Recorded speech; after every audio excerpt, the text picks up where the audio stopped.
Back in 2011-12 lockout-shortened NBA season, the Boston Celtics went all the way to the NBA Conference Finals, where they lost to the Miami Heat. The season was a success. Most of the people didn't expect them to beat Miami, and they almost did. The Celtics had a strong roster. They were set at the guard spots with Rondo and Bradley, Paul Pierce, although past his prime was still averaging around 20 points per game. But one position that really was the weakest link on the team was the center position. Actually, the whole front court, because Kevin Garnett was starting to slow down as well. Well, what did they have there besides Garnett? Brandon Bass, a solid rotation player in his prime, our great friend Ryan Hollins, Mr. Booty Call, and Sean Williams, who played 3 games in that season and never played again in the NBA. So the Celtics had to go big in the draft, and they did. The 2012 NBA draft featured several good to great big men, most notably Anthony Davis and Draymond Green. Davis was obviously picked number 1, so the Celtics had no chance to get him, but they had a chance to pick Draymond Green, or Chris Middleton, Mike Scott, or Kyle O'Quinn, or even Quincy Acey. But instead of drafting the front court of their future, they got nothing. Hey guys, hope you're doing well. Purple Prince here, and today, let's talk about what was supposed to be the Boston Celtics front court of the future. So the Boston Celtics had 2 picks in the first round of the 2012 NBA draft, 21st and 22nd, and they used both of them on bigs. First, with the 21st pick, they drafted Jared Sullinger. Sullinger was a 6'9" power forward out of Ohio State who averaged 17 and 10 in 2 years of college. He wasn't the most athletic player and had a back condition which a lot of doctors believed could shorten his career. Still, he was talented, an imposing physical presence who should have been productive. Some sites even rated him as a top 5 player. When the Celtics picked him with the 21st selection, it was seen as a great value pick, especially considering that he was a potential top 5 talent pick late in the first round. Their next pick, Fab Melo, a center from Syracuse. This was a bit of a head-scratcher. First, his scandals during his time in Syracuse. Basketball-wise, even in college, he wasn't a really good rebounder or a shooter. He did, however, block shots, so his defensive presence around the rim was probably the one thing they saw as a necessity. The tools were there. 86-inch wingspan, quite mobile, Defensive Player of the Year in Big East Conference, so potentially, with 2 late first-round picks, the Celtics just drafted their front court of the future. Or at least they thought so. Jared Sullinger started his career good.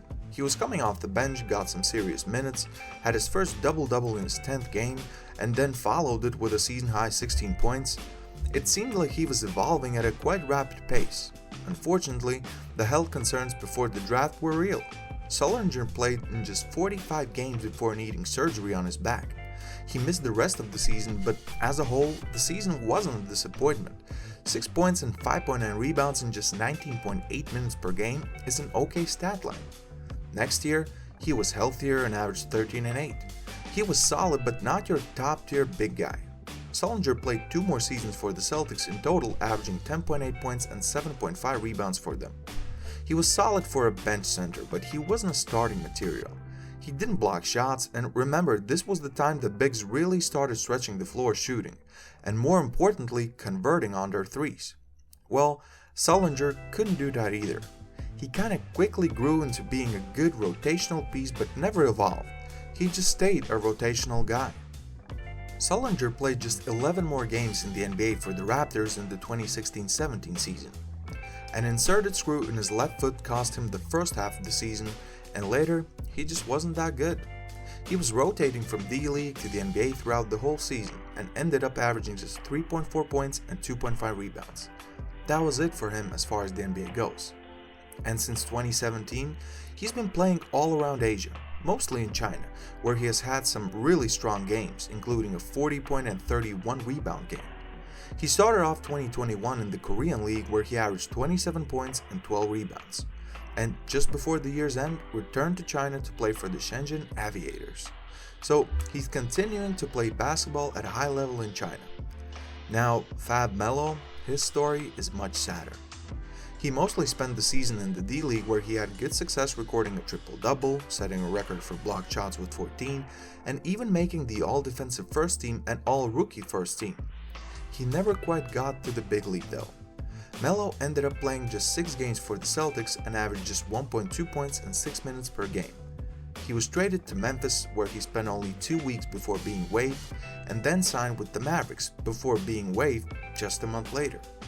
The Brazilian center returned to his home country in the summer of 2014 to play in the Novo Basket Brazil, but never appeared for the team. He then went to Puerto Rico, where he had played just 1 game. He signed with 2 more teams in Brazil, but never really played that much. A once promising shot-blocking center couldn't catch a break as far as his basketball career goes.